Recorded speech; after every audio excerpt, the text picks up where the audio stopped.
네, 오늘은 교훈을 깊이 살피라는 제목으로 마태복음 16장 5절에서 12절의 말씀을 통해 같이 말씀을 나누고자 합니다.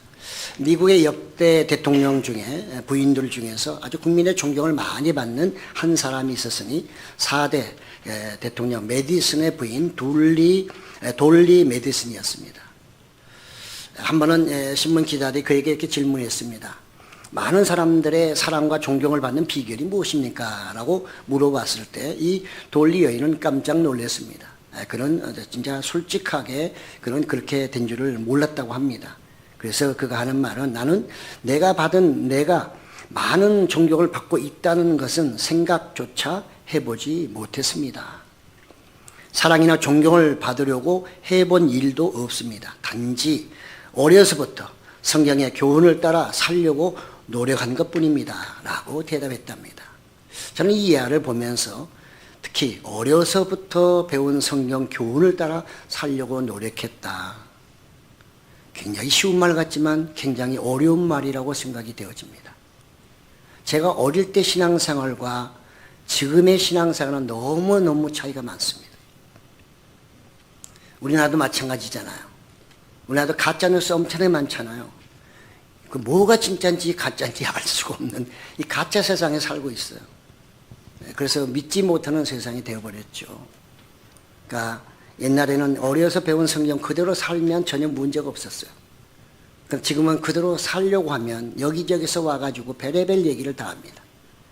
거기에 잘못 꼬이면 완전히 엉뚱한 길로 갈 수가 있기 때문에 이 말씀은 참 어렵도다. 어려서부터 성경의 말씀 배운 대로 산다고 하는 것이 이 시대는 참으로 어렵도다. 저는 이렇게 생각이 되더라고요. 왜냐하면 그것은 제가 여기까지 살아와 보니 하나님의 은혜가 아니고서는 결코 여기까지 올 수도 없고 그 구원의 길까지 갈 수가 없다는 것을 가면 갈수록 절실히 깨닫기 때문인 것입니다. 오늘 말씀을 들으면서 우리가 왜 이런 말씀을 자꾸 들어야 되나? 바로 내가 가지고 있는 신앙관, 내 믿음의 이 길이 중간에 다른 사람에 의해서 빼앗기거나 다른 사람이 미혹으로 엉뚱한 길로 빠지지 않도록 하기 위함이고, 다른 말로 말하면 건강한 신앙생활을 하기 위함인 것입니다. 네, 건강한 신앙생활. 내 영혼이 건강해야 내가 바른 길로 갈 수도 있고 또 정말 목적지를 향해서 늘 열심히 갈 수 있지 않겠습니까? 오늘 이 본문은 여러분 잘 아시는 내용이죠. 또 내용도 아주 간단합니다. 예수님께서 참으로 영적으로 둔감한 제자들, 그들을 책망하시고 그들에게 교훈하는 하나의 장면들이죠. 이야기이고 또 우리에게 또 하나의 교훈이 되기도 하는 것입니다. 예수님은 그 앞에 쭉 보면 정말 기적을 통해서 많은 환호도 받았지만 그 기적 후에 반드시 환호만 있느냐? 그렇지는 않거든요. 그래서 정말 그 바로 앞에 5절까지 4절까지 보면 이 바리새인과 사두개인들이 또 예수님께 질문하죠. 당신이 정말 메시아라면 기적 표적을 보여달라. 뭐가 당신 메시아인 거야? 막 이렇게 계속해서 표적을 보여달라고 예수님을 합니까? 너희가 날씨 바람이 불면 이게 비가 오겠다는 그걸 엄청나게 잘하는데 어쩌면 여기 영적으로 그렇게 깨달음이 없어 당신들 하면서 그들하고 논쟁하고 그 다음에 급히 자리를 옮겨서 이제 떠나게 됐죠. 그러다 보니까 제자들도 정신이 없었던가 봐요. 그래서 혼미한 상태에서 떠나다 보니까 챙겨야 될 빵을 챙기지 못한 거죠. 도착하고 보니까 오메 빵을 못 챙겼네. 이런 상태에 있을 때 그 타이밍에 맞춰서 예수님이 하신 말씀이 뭐예요? 너희는 바리새인과 사두개인의 누룩을 조심하라. 이렇게 말씀을 하시니까 하여튼 우리 예수님은 기도 밝아. 어떻게 또 그걸 또 알아들으시고 빵을 안 갖았던 걸 알고 계시지 하면서 그들은 빵 안 가지고 온 것에 대한 관심에 집중되는 바람에 예수님의 원래 뜻을 전혀 이해를 못했던 거죠. 그래서 서로 이제 수군대고 난리 났습니다. 봐라 그때 가져가니까 네가 안 챙겼잖아 해가면서 서로 간에 수군대고 난리가 났어요. 아마 그 새로 갔던 그 지역은 음식을 구하기 어려웠던 지역 같습니다. 또 특히 그들은 정결한 음식을 먹는 그런 어떤 그 유대인들이었기 때문에 더 그럴 수 있었을 것이고요. 그래서 그들은 먹는 것에 대한 신경을 아마 많이 있었을 거로 생각이 되어지는데요. 그러다 보니까 예수님의 이런 그 바리새인 사두개인들의 누룩을 조심하라는 그것을 오직 자기들이 먹는 빵으로밖에 연결을 시킬 수가 없는 아주 영적으로 무딘 그런 제자 되었다는 거죠. 왜 이렇게 이해를 못했을까요? 제가 봐도 답답할 것 같아요. 그렇게 많은 기적을 행하고 그 다음에 바로 앞에서 그 바리새인들 또 사두개인들이 예수님과 계속 논쟁하는 것을 금방 보고 왔는데 그 얘기를 하면 그거에 대한 얘기를 생각해야 될 텐데 어쩌면 자기들이 안 가져온 빵으로 연결시켰을까요? 저는 이것도 기적이라고 생각합니다. 이게 정상적인 사람 같으면 누룩 그러면 아까 얘기한 그 바리새인들 얘기인가 보다 이렇게 들어야 되는데 어떻게 그걸 빵으로 생각했을까요? 참 성경을 읽고 좀 깊이 생각해보면 하여튼 이상하고 이상한 일들이 참 많아요. 이게 사람이라는 거죠. 사람이 영적으로 무디어져 있으면 깊이가 없는 신앙생활을 하게 되면 이게 분별력이 떨어지는 거죠. 그러니까 예수님이 하신 말씀을 전혀 잘못 깨닫고 자기들의 실수 여기에 몰입하는 바람에 오로지 그걸 어떻게 커버할까, 그걸 어떻게 좀 숨길까, 어떻게 하면 이 위기를 넘어가지 막 여기에 집중하다 보니까 그들은 거기서 서로 우왕좌왕하고 나가서 그것에는 이제 야단 맞을 것만 생각하는 그들의 모습을 우리가 이렇게 한번 그려볼 수 있는 거죠. 마태복음 4장 4절에 예수님은 그런 말씀하셨죠. 사람이 떡으로만 살 것이 아니요 하나님의 입으로부터 나오는 모든 말씀으로 살 것이라. 그들은 그런 말씀이 전혀 기억이 안 돼요. 그러니까 그들은 많은 교육을 받았지만 마음판에 새겨진 게 없어요. 그러니까 어떤 상황을 딱 만나면 그게 딱 튀어나와야 되는데 튀어나오질 않는 거예요. 이건 다 묻혀져 버린 거예요. 다 가려져 버린 거예요. 어찌 보면 희미하게 새겨가지고 지우개로 지워버려서 흔적만 남지 보려면 안 보이는 정도의 수준이 아니었을까? 우리의 신앙생활도 마찬가지입니다. 말씀을 몇 절 들어도 그 말씀이 새겨지면 그게 엄청난 힘이 되거든요. 근데 그게 아무리 많이 들어도 새겨지지 않으면 그것은 내 것이 안 돼요. 그 능력으로 나타나지 않습니다. 전 죄송하지만 성경을 그렇게 엄청나게 다독한 사람이 아닙니다. 목사로서는 부끄럽지만 그렇게 많이 읽지 않았어요. 근데 어떻게 몇 번 안 읽은 그 말씀들이 중간중간 탁탁탁 그게 꽂혀 있을까? 저도 신기해요. 몇 장 몇 절은 몰라도 어디 그 말씀이 있다고 제가 인용해서 사람들에게 얘기해 줄 수 있다면 그건 어찌 보면 저는 뒤늦게 목사가 돼가지고 할 때 보면 왜 그럴까? 그건 하나님의 은혜다.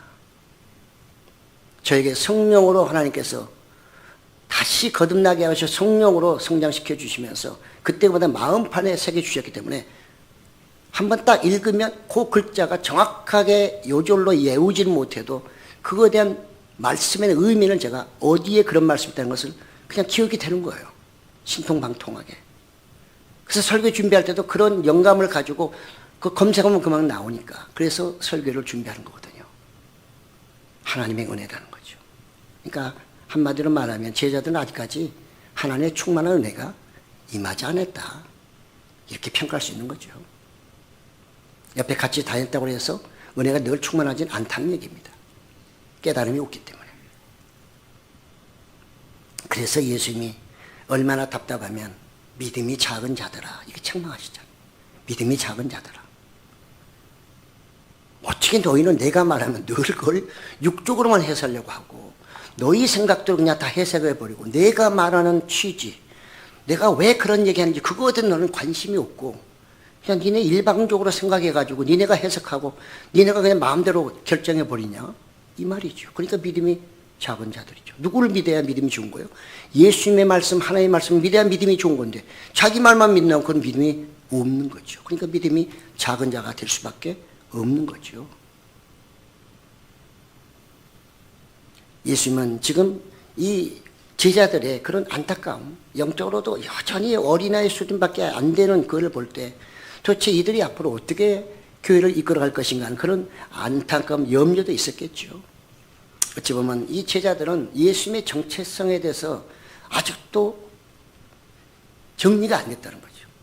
우리가 마태복음 16장 이제 보면 나와 너희는 나를 누구라 하느냐 이런 말씀도 나오잖아요. 이 제자들은 예수님에 대한 정체성이 확립이 안 돼 있어요. 근데 실제로 우리의 신앙 가운데도 예수님이 누군지에 대한 정확한 정체성이 정리가 안 된 분들이 많습니다.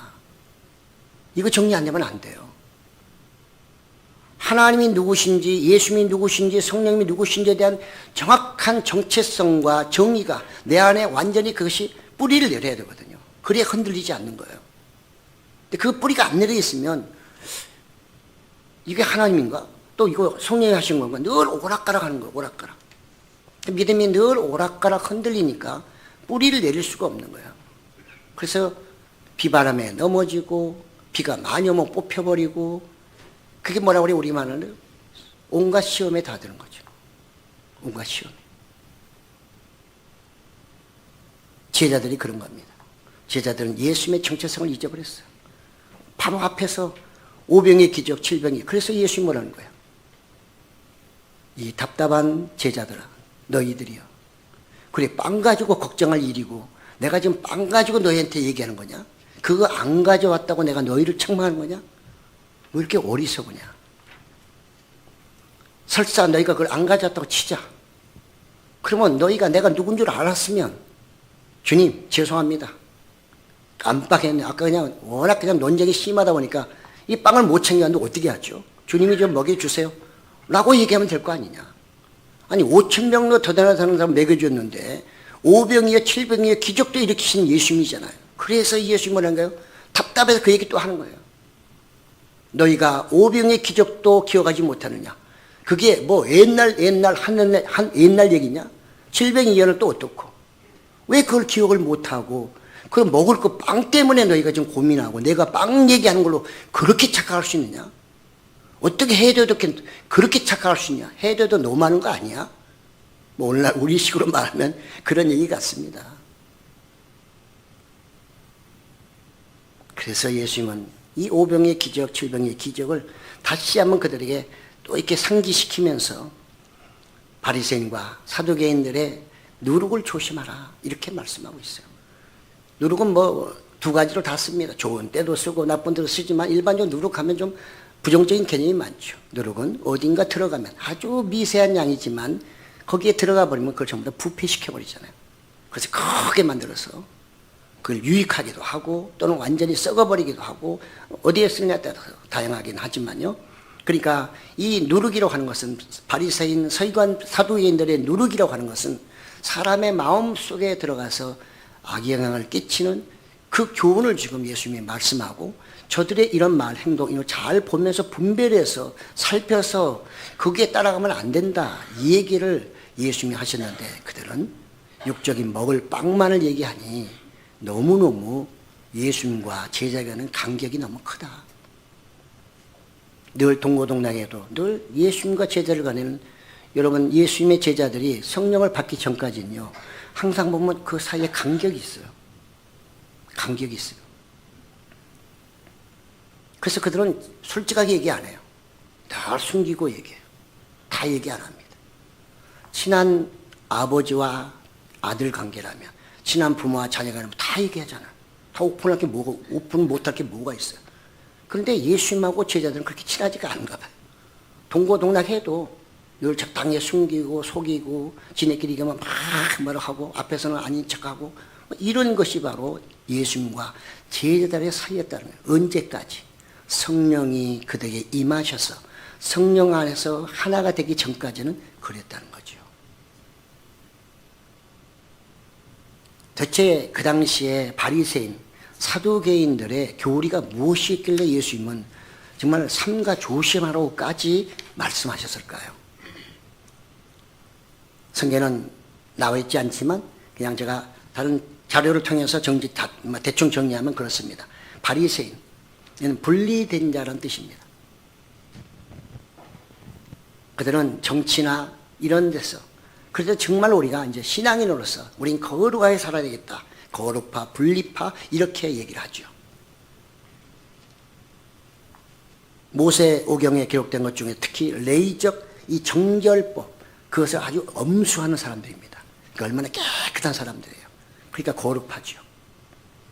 그들은 자신들은 참된 이스라엘의 사람이지만 일반 시민 계급들, 거기에 들어오지 않은 다른 급에 있는 사람들은 다 땅의 백성이다. 땅의 백성이란 말은 아주 모멸적인 표현입니다. 땅의 백성이란 말은 율법을 모르는 사람들, 바벨론으로 끌려갈 때 바벨론에 쓸모없어서 남겨진 사람들, 바벨론이 이 사람들을 여기 냉겨놔도 아무 관계없어, 영향을 끼치지 않아, 거기 남겨둔 사람들은 뭐냐? 땅의 사람들이었거든. 땅의 백성. 이렇게 그들은 자기네게 속하지 않은 사람들은 땅의 백성으로 아주 우습게 취급해버렸어요. 율법을 모르는 무리라 멸시했어요. 그들은 그래도 종교 생활을 국민 중심으로 했습니다. 그래서 백성들의 정말 그 어떤 존경도 받고요. 많은 사람들이 따르게 됩니다. 인기 있는 어떤 교파였습니다. 그들은 율법의 엄격한 그 실행, 율법을 잘 지켜야만 의로운 사람이 된다. 이쪽에 강조점을 뒀고요.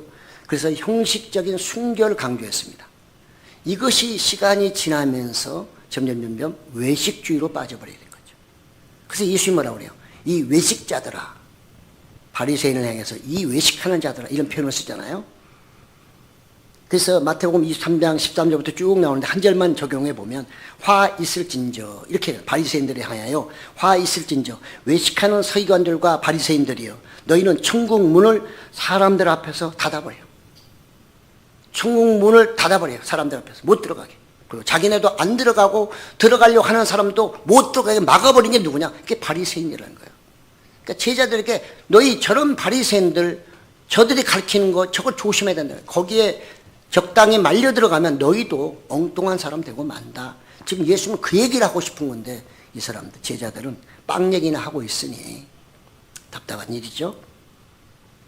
정말 온전히 정말 바리새인 중에 바리새인으로 스스로가 자기를 자칭 바리새인으로 말했던 사도 바울도 나중에 그가 회심하고 난 이후에 뭐라고 그래요? 로마서 10장 2절에 보면 그들이 하나님께 열심히 있으나 올바른 지식을 따른 것이 아니니라. 하나님에 대한 열심은 있는데 올바른 지식이 아니라는 거예요. 자기가 바리새인으로 있어 봤더니 이제 예수 그리스도로 부활하신 예수를 만나고 복음을 접해보니까 그들이 가르치는 것은 바른 지식이 아니었다는 거죠. 그렇게 그가 그들을 책망하고 있어요. 이처럼 바리새인들이나 사두개인들은 성경을 잘못 오해해서 자기네는 옳다고 생각하죠. 그러나 그 성경을 오해함으로 잘못 가르침으로 인해서 많은 사람들을 구원의 길로 인도하는 것이 아니라 막 구원 밖으로 끄집어내는 그런 일들을 했던 사람들이기 때문에 예수님은 그들의 교훈을 살피고 조심하고 경계하라, 이렇게 말씀하셨던 것입니다. 사두개인은 어떨까요? 이스라엘은 3대 종파가 있어요. 바리새파, 지금 사두개파, 그 다음에 또 하나가 에세네파예요. 아시는 대로 에세네파는 바로 세례 요한이 속해 있던 것이죠. 그래서 그건 금욕주의. 나중에 금욕주의도 좀 문제가 있습니다. 어쨌든 간에 그 중에 셋 중에 좀 둘이에요. 그들은 스스로가 의로운 자라 생각합니다. 의로운 자. 그들은 모세 오경의 율법만 인정합니다. 그들은 바리새인들은 뭘 믿느냐? 바리새인들은 부활도 믿고요, 천사도 믿고요, 영도 믿고요, 또 하나님의 섭리도 믿어요. 바리새인들은. 근데 사두개인들은 다 부인합니다. 뭐 이게 신앙도 아니죠. 기독교도 아니죠. 우리는 오늘날 말하는 유대교도 아닌 거예요. 그들은 영혼은 육체와 함께 죽어버린다고 생각합니다. 그러니까 사후세계가 없다는 거죠. 인간의 자유의지를 엄청나게 주장합니다. 유대 종교, 정치의 최고 지도자인 대제사장, 그들을 전적으로 지지합니다. 그리고 공회원도 많아요.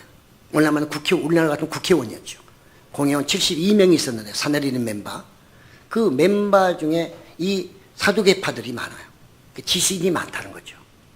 그때 이 사람들은 대중을 상대로 하지 않습니다. 이 사람은 특수층만 상대하고 아주 상위 그룹이기 때문에 그 사람들만 오기 때문에 백성들한테는 인기가 별로 없어요. 사두개파는 잘 안 나오죠. 바리새인들은 많이 언급되어도 사두개파는 그래서 잘 언급이 안 됩니다. 백성들 인기가 없어요. 그들은 그들의 목적만을 이루면 되니까요.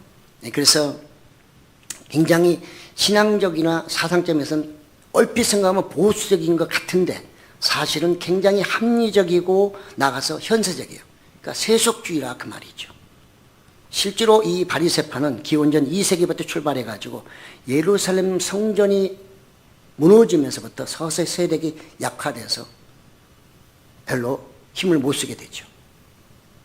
이처럼 바리새인은 종교적이라면 사두개인은 아주 정치적인 색채가 농후했던 그런 어떤 교파였습니다. 그래서 예수님은 이 바리새인과 사두개인들의 교리를 너희가 삼가 조심하라고 말씀하셨던 거죠. 제자들의 문제는 복음을 부정하는 것이 아니라 그들에게는 영적 감수성이 아직도 많이 떨어진다는 거죠. 그 성경에 대한 깊이가 없는 거죠. 예수님이 전파해 주시는, 예수님이 가르치는 복음에 대한 깊이가 너무 얕아요. 그러니까 그런 구별할 만한 능력이 없어요. 사두개인, 바리새인도 다 자기네 유대인이고 예수님의 복음도 거기서 거긴 것 같고, 그러니까 여기서 그들이 경계를 두지 않게 되면 그들은 나중에 혼미한 상태가 될 것이고 혼합될 것이고, 그러면 예수님이 원하시는 새로운 하나님의 나라, 기독교가 세워질 수가 없는 거죠. 그래서 예수님은 지금 이 제자들에게 그 교훈을 조심하라고 말씀하고 있습니다. 특히 유대인들이잖아요. 바리새인이나 사두개파들은 다 유대인들이에요. 그 때문에 이 제자들의 신앙의 모태는 다 어디예요? 다 유대교잖아요. 그들이 조금만 방심하면, 조금만 그들이 틈을 줘버리면 그들은 유대주의가 돼버리는 것입니다. 우리가 서신서를 여러 번 읽어보시면 전부 다 이단들 거짓 선자 얘기 나오는데 그게 다른 게 아니에요. 유대인들 중에서 바로 그들이 뭐예요? 기독교로 개종한 유대인들인데 그들은 뭘 합니까? 그들이 원래 배웠던 게 뭐예요? 할례, 절기, 정결한 음식. 이거 버리기 쉽지 않은 거예요. 그러니까 바울은 오직 복음으로, 예수님을 믿음으로 구원받는다. 여기다가 추가해서 그거 더하면 뭐가 나빠? 더하자는 거죠. 그게 바로 거짓 선지자였어요. 여러분, 이단이 엄청난 줄 아십니까? 이단은 완전히 어디 뭐 뿔 달린 것이고 우리는 그냥 아주 예쁜 그런 천사로 생각하십니까? 별 차이 없어요. 별 차이 없어요. 끝이 다를 뿐이에요. 그거 구별 못하면 그냥 기독교가 유대교 되고 유대교가 이단 되는 거죠. 그래서 우리가 그런 사람들 뭐라 그 당시에 신학적 말음이 유대주의화라고 하는 거죠. 기독교로 개종한 유대인들이 유대주의의 그런 교리를 적당히 플러스해가지고 그렇게 해서 기독교를 새로 만들어버린 거죠. 바울이 그걸 알고 나서 난리를 친 것 아니잖아요. 쳤잖아요. 오늘날도 마찬가지입니다. 그러나 이 모든 것은 하나님의 때가 되어야 된다는 것입니다. 하나님의 때가. 제자들은 지금 깨달았다고 말하잖아요. 12절에. 그 깨달을 때가 언제였을까요? 네? 예수님이 다시 누룩 얘기해 줬을 때 누룩하고 빵하고 차이는 이해했겠죠. 그러나 그건 깨달은 게 아니에요. 그들이 진정으로 깨달았다면 예수님이 십자가 돌아가실 때 그런 행동하지도 않고 그 다음에 갈릴리로 가서 고기 잡지도 않았을 거예요. 그건 깨달음이 아니라 잠시 고개 껐덕거리고 뒤돌아서면서 잊어버린 거예요. 이건 언제 깨달은 거예요? 12절은 한참 후에 깨달은 거예요. 그런데 본문에 동시에 기록해야 되니까 줄 하나 바꿔서 그 말씀하심에 깨달았다고 이렇게 써놓은 것 뿐이에요. 시간의 간격은 엄청난 겁니다.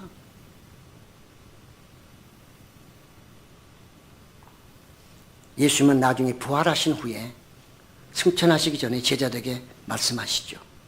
사도행전 1장 4절에 보면 뭐라고 말씀하셔요? 아버지가 주시겠다고 약속하신 것을 기다리라. 가서 이제 복음 전해라 얘기하신 게 아니고 내 아버지, 너희 아버지가 주시겠다고 약속하신 것을 기다리라는 거예요. 그거 받을 때까지 기다리라는 거예요. 먼저 가서 하지 말고, 일하지 말고. 일하는 게 우리는 막 그냥 급하잖아요.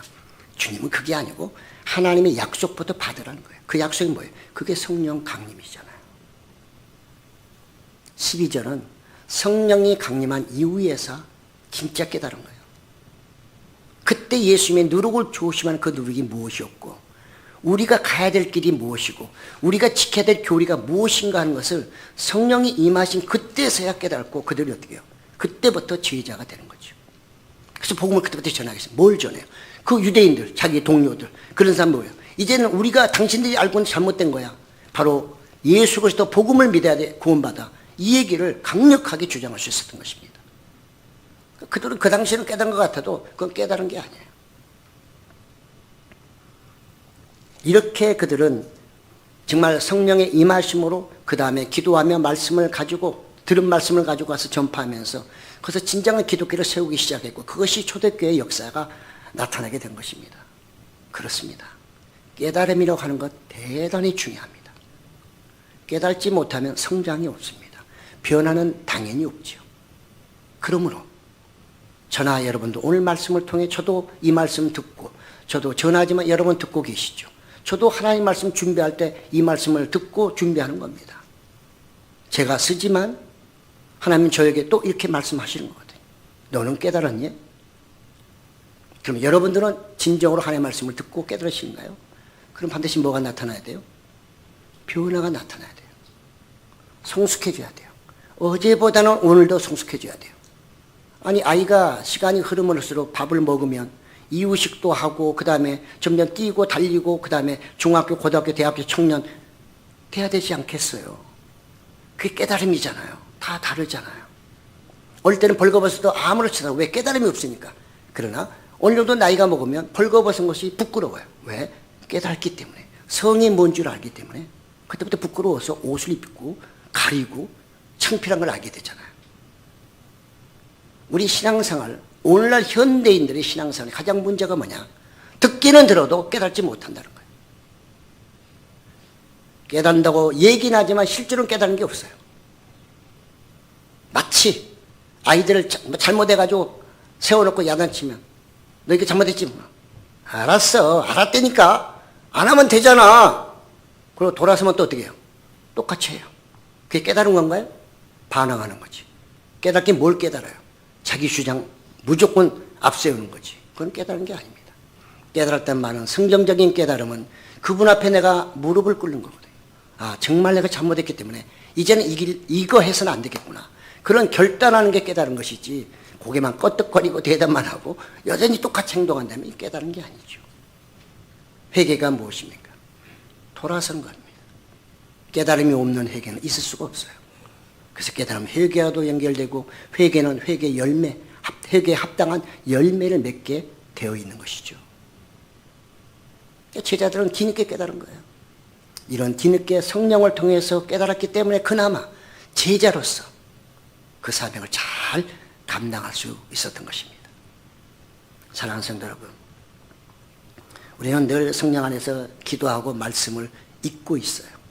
그러면 이제는 깨달음을 통해서 이런 가짜들을 구별해내는 거죠. 가짜를 물리치하는 거예요.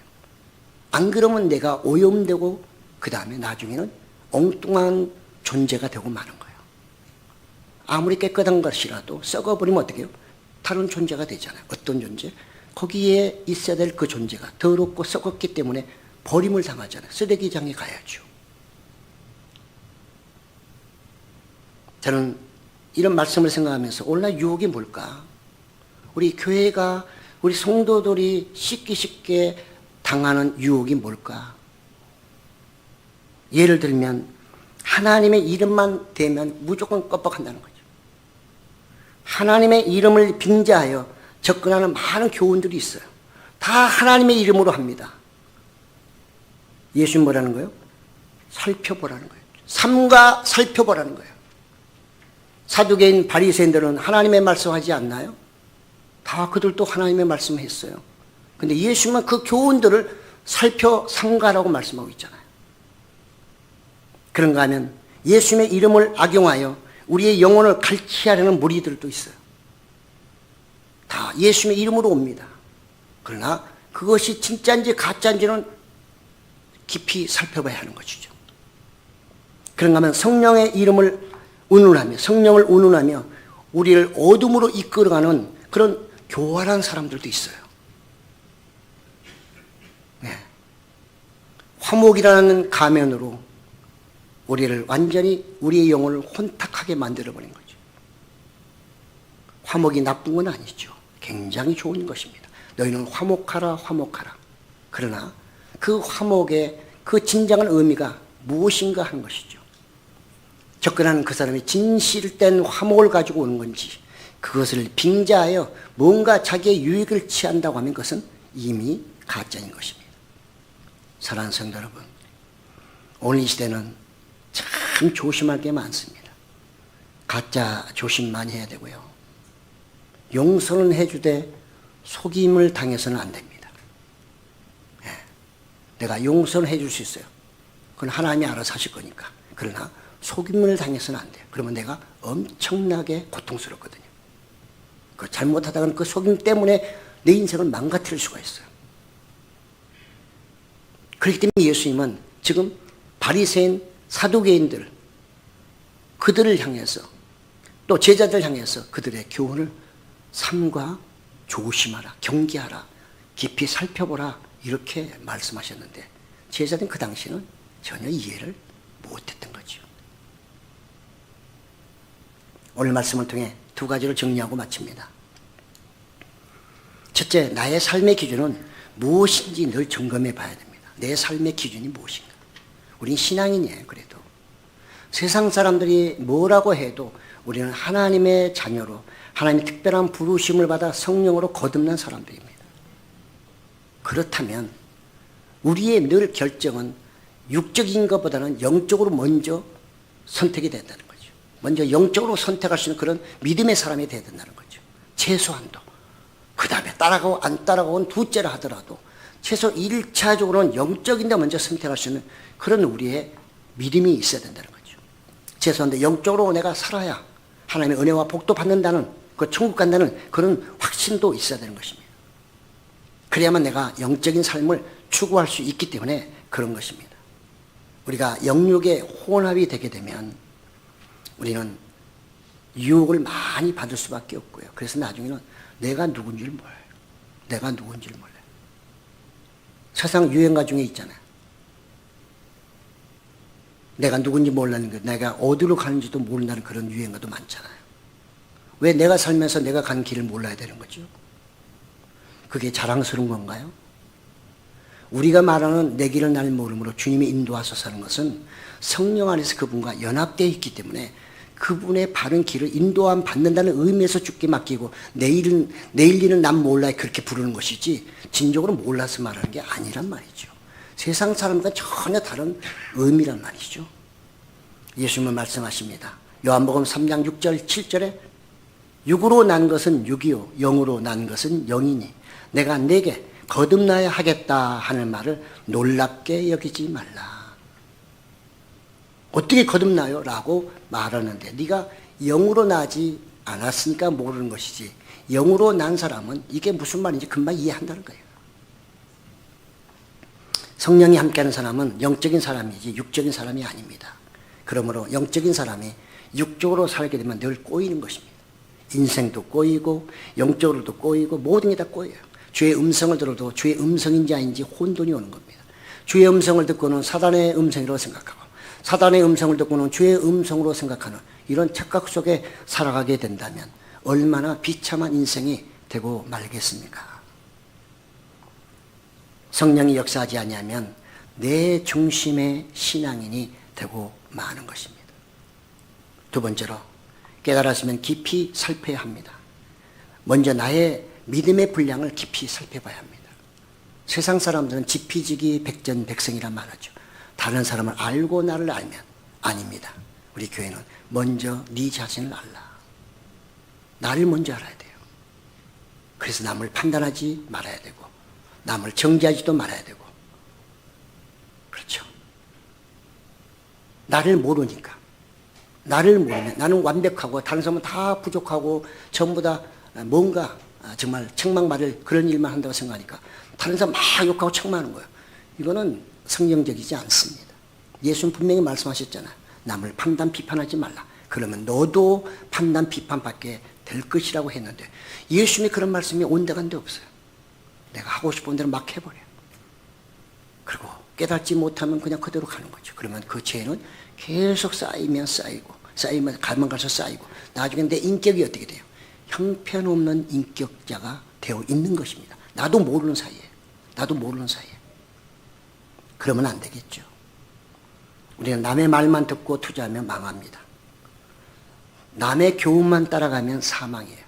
내 정체성 없이 가는 인생은 그건 내 인생이 아닙니다. 노예의 인생이고 다른 사람의 인생인 거죠. 우리는 하나님의 자녀고 예수 그리스도의 제자이기 때문에 그분에 속해서 가야 하는 거지. 왜 세상 사람 따라가고 왜 다른 사람 따라가야 합니까? 왜 세상 사람의 노예가 되려고 합니까? 그건 어리석은 거잖아요. 그래서 우리는 성경을 읽어야 됩니다. 이 성경은 우리에게 깊은 통찰력을 주거든요. 성령의 도우심을 통해 읽게 되면 놀라운 통찰력이 생깁니다. 왜냐하면 성경은 하나님의 말씀이기 때문에 지혜의 말씀, 지식의 말씀, 능력의 말씀이거든요. 하나님의 은혜 가운데 진실되게 순수하게 이 말씀을 받아들이고 은혜가 되면 여러분에게도 기도의 능력도 나타나고요. 그 다음에 모든 사람으로 볼 때 판단력이 뛰어납니다. 미래에 대한 예측도 있어요. 이거를 누구한테 받아서 하려고 하는 것은 어리석은 것입니다. 하나님의 말씀에 다 있는데 왜 누구한테 받아서 한다는 거예요? 성경을 공부하는 것과 그건 다른 겁니다. 그런데 빠져버리면 내 신앙에 이미 정체성을 잃어버리는 것이고 그때부터는 그 사람의 노예로 끌려다니는 거예요. 이거 하면 이거 하고 저거 하면 저거. 나는 어디 가버린 거예요? 나는 온데간데 없어요. 예수님도 온데간데 없어요. 누구만 있어요? 그 지시하는 사람밖에 없는 거죠. 그럼 그 인생은 끝난 겁니다. 예수님은 제자들이 그런 신앙생활 하지 말라고 계속 가르치고 있지만 지금은 하나님의 때가 되지 않았기 때문에 깨달음도 가지만 그들은 진실로 깨달은 게 아니고 그래서 변화도 없는 것이죠. 사랑하는 성도 여러분, 이제 저나 여러분은 제자들처럼 말마다 가르쳐줘도 깨달지 못하는 단계에 있으면 안 됩니다. 우리는 하나님의 은혜로 예수 그리스도의 정말 그 보혈로 또 십자가의 은혜로 하나님이 우리에게 성령을 주셨기 때문에 우리는 성령 안에서 이제 늘 깨달을 수 있게 은혜를 주셨는데 그런 성령을 받은 사람으로서 깨달지 못하고 그것을 무시해버리고 한다면 이건 어리석기 그지없는 내 자신이 되고 마는 거죠. 나중에는 얼마나 비참하겠어요. 내가 없이 다른 사람의 내 모습으로 있다고 하면 얼마나 비참하겠어요. 한번 생각해 보세요. 예수님은 그래서 제자들에게 이런 깨달음을 나중에 알게 되겠지만 그래서 그들이 정체성을 정확히 해야만 예수님이 원하시는 하나님의 나라를 세울 수 있고 교회를 세울 수 있고 순수한 복음을 많은 사람에게 전파할 수가 있기 때문에 그래서 그들의 나중에 그 성숙함으로 깨달음으로 인한 성숙함으로 성령의 역사 속에서 그들은 복음 때문에 이제는 죽을 각오를 다 하잖아요. 관계없습니다. 죽어도 관계없습니다. 왜? 그 순수한 복음은 내 죽음을 내가 하나님께 드릴 정도 그 이상의 가치가 있기 때문에 그들은 그때부터는 죽음을 두려워하지 않습니다. 순교를 두려워하지 않습니다. 그 복음이 우리한테 지금 온 거거든요. 우리가 그 복음을 어떻게 받거나 무가치하게 받는 것은 너무 하나님께 죄송한 거죠. 그리고 나가 그 믿음의 선진들에게 너무 미안한 것 아닐까요? 바울은 에베소 3장 19절에 이렇게 말합니다. 그 넓이와 길이와 높이와 깊이가 어떠함을 깨달아 하나님의 모든 충만하신 것으로 너희에게 충만하게 하시기를 구하노라. 하나님의 모든 것으로 충만하려면 뭐예요? 성경을 읽으셔야 됩니다. 기도도 하셔야 되지만 성경을 많이 읽어야 하나님의 모든 충만함이 들어있는 그 성경의 말씀이 내 안에 들어오게 되고 깨닫게 되고 그러면 놀라운 변화를 통해서 하나님이 귀하게 쓰실 만한 일꾼들이 되어지는 것입니다. 그런 은혜가 여러분에게 충만하시기를. 그래서 이제는 믿음이 작은 자여 라는 책망이 아니라 믿음이 큰 자여 내가 한 일보다 더 큰 일을 할 수 있겠도다 라는 그런 칭찬받는 여러분 되시기를 예수님의 이름으로 축복합니다. 아멘.